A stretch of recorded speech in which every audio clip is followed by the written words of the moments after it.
Hey guys, welcome to Strike Engine TV. If you haven't subscribed already, please do us a favor, click that button in the bottom right hand corner, subscribe to the channel if you like these type of videos. Hey guys, quick video looking at the KSport coilovers and Spax coilovers. Personally, I've got experience of the KSport street dampers. They're called Control Pro in America. And I've also got experience of Spax, their CSX dampers, which will be, I believe, the same as the track Spax. The difference being the CSX kit that I was using was custom made for me. I designed the kit, if you like, the top mounts, bottom mounts, the lengths, etc. And the KSport, which is an off-the-shelf kit. So the biggest difference between the two, I would say, is the height adjustment. The Spax coilovers generally are all height adjustable from the spring seat. That's got its pluses and minuses. Pluses being that you can't go too far wrong with the height setting that you have. So you're always going to be, within the. You're going to be within the sort of car manufacturer tolerances for the suspension. But if you do want to go for some reason extra low or raise the suspension, then you do lose a bit of adjustability. So the KSport's adjustable from the bottom mount. The KSport is a heavier coilover without a shadow of a doubt because of that bottom bracket makes them a heavier damper because it's more metal in the damper. Benefit of the KSport in that respect is because it's all a modular design. If you do, for example, have an accident, God forbid, and you break the bottom bracket or the bottom mount on the damper, on the KSport you may be able to get away with just replacing the bottom mount, whereas the Spax, it's all incorporated into the damper, so you're going to need to get a new damper as well. So that's the height adjustment. With regards to top mounts and bottom mounts, the Spax will be using the car's original top mounts, which is not a bad thing by any stretch of the imagination. For one thing, top mounts do wear out. Okay, it's going to take many years, but they do eventually wear out. And it is much cheaper to replace an OEM top mount than it is to replace a dedicated coilover top mount. So for example, with the KSport top mounts, you're probably looking at around €250 for two top mounts for the front. Generally, very ballpark figure, depends on the car, depends on the car. The OEM top mounts, maybe you could get away with spending 20 quid, €20, $20 to fix them. So that's another thing. Fundamentally, that's the two most obvious ones, but there's the biggest difference. Actually, I said the height adjustment is big, but I think honestly the adjustment of the dampers is probably the biggest thing, the difference between the two. Done another video on the KSport adjustment, how many stages of adjustment they have, and does it actually make a difference in real life. Link at the end of the video to that video. Go and check that out if you're interested in the adjustability of the KSport, but I'm probably going to give it away here anyway. The KSport are adjustable for the hardness and the softness, and there is a great deal of adjustment between the hard setting and the soft setting. However, I would say the Spax is on a different level in my experience when it comes to the adjustability. On the CSX I found that the Spax, although they didn't have 36 points of adjustment, I forget how many they have, I think maybe 24, but whatever it was, on their softest setting, I think their dampers were probably softer than the car's original shock absorbers from the factory. That's how soft they could go. There was literally, on their softest setting, there was no damping. The car would be bouncing on the springs almost.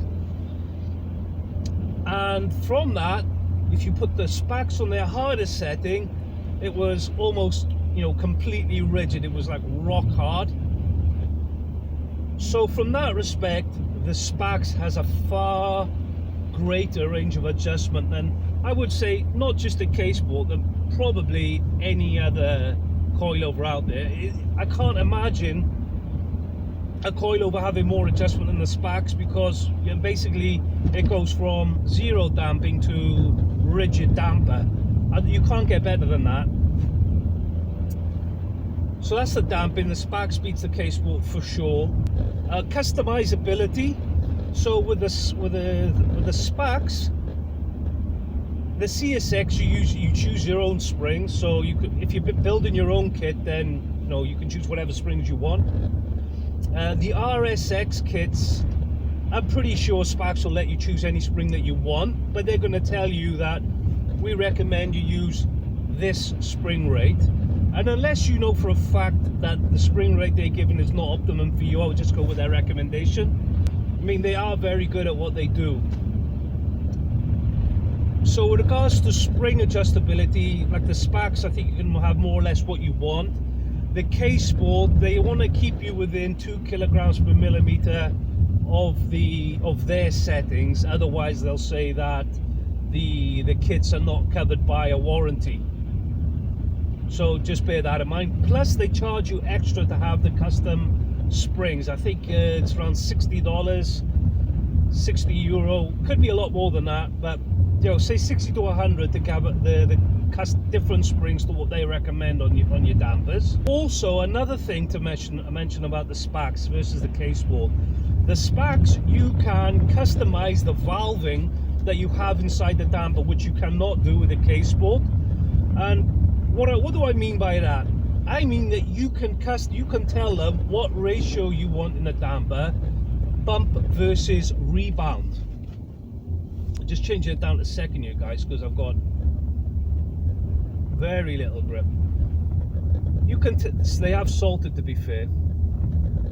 You can tell them what ratio you want. So their normal off-the-shelf stuff for a road car is going to be 3 to 1. Bump is rebound is going to be 3 times stiffer than bump, but you can change that to 1 to 1, 2 to 1, 3. Your motorsport valving, so you can choose from bump to rebound ratio going from 1.1, 2 to 1, 4 to 1, and 5 to 1. 3 to 1 is the standard. So 1 to 1 to 5 to 1, you can customize your own valving. It doesn't give this for the the TSX kits, but I'm sure if you ask, they can customize it for you. I would say for a road car, 3 to 1 is great. If you want, you can do it. If you don't know what is best, just go with their off-the-shelf setting. I point that out because it is a nice thing to offer customers, and it's definitely, Spax is the only company I know of where you can custom valve the dampers like that. Another big difference between Spax and KSport is the size of the application list. I would say KSport probably have a coilover for more or less every single car available. They're very good at bringing out kits as soon as a car comes out, and I would say popular cars at least within 6 months to a year, whereas Spax are very, very slow coming out with the kits for cars, which is a big shame. And I think this puts a lot of people off Spax, that they are slow. To give an example, Audi A3, Spax have only got it up to 8P chassis. They don't have the 8V yet, and the 8V has been out for many years. This is January 2019 I'm making this. So you probably, if you don't have like there's a good, let me just say it this way, if you're going for the Spax, then there's a good chance you're gonna have to have it custom made if you don't have like a super popular car. They're not going to have something off the shelf for you, but you can ask them. It's worth asking them. Tell them what car you've got, and maybe they have the details that they need to make the kit, but then for whatever reason they haven't put it on their website. But for sure, KSport's got a much bigger catalog than Spax. With regards to marketing, I would say Spax is not very good. They could do a lot more. Their website, I've checked it today, it's the 4th of January 2019, and their website is the same as it's all been. It's not all singing and all dancing by any stretch of the imagination. It looks old, which really it doesn't make a slightest bit of difference with regards to how their dampers perform, but it doesn't really cost that much in the grand scheme of things to have. They could keep the website as it is, because it is easy to find what you want, and that's the most important thing with a website, but they could make it look a bit nicer,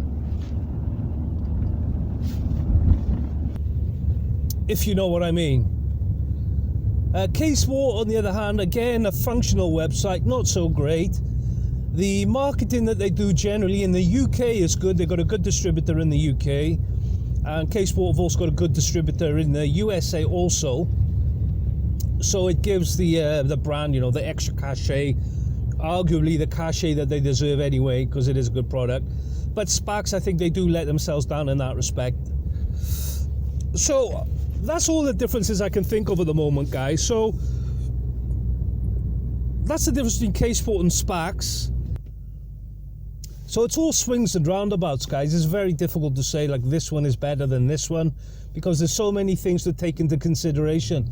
If one has one feature that has like a load of knock-on benefits, but the other one has like a different feature and that's got its own benefits, and really it depends on the car that you have, if you can make use of the benefits that they're quoting, and also what you're looking for in the suspension. Anyway, so that's the video, guys. KSport versus Spax, what's the difference? Those are the differences. As always, thank you very much for watching. Please subscribe to the channel. Still only very low subscriber count at the moment, guys. I really want to bump that up, so if you can help me, if you're not subscribed already, hit the subscribe button. Let's get things moving. Vote on the video. Look after yourself, and I'll see you again next time. I'm feeling cool right now, don't need you to call me again. I'm gonna let this dream, don't need you to call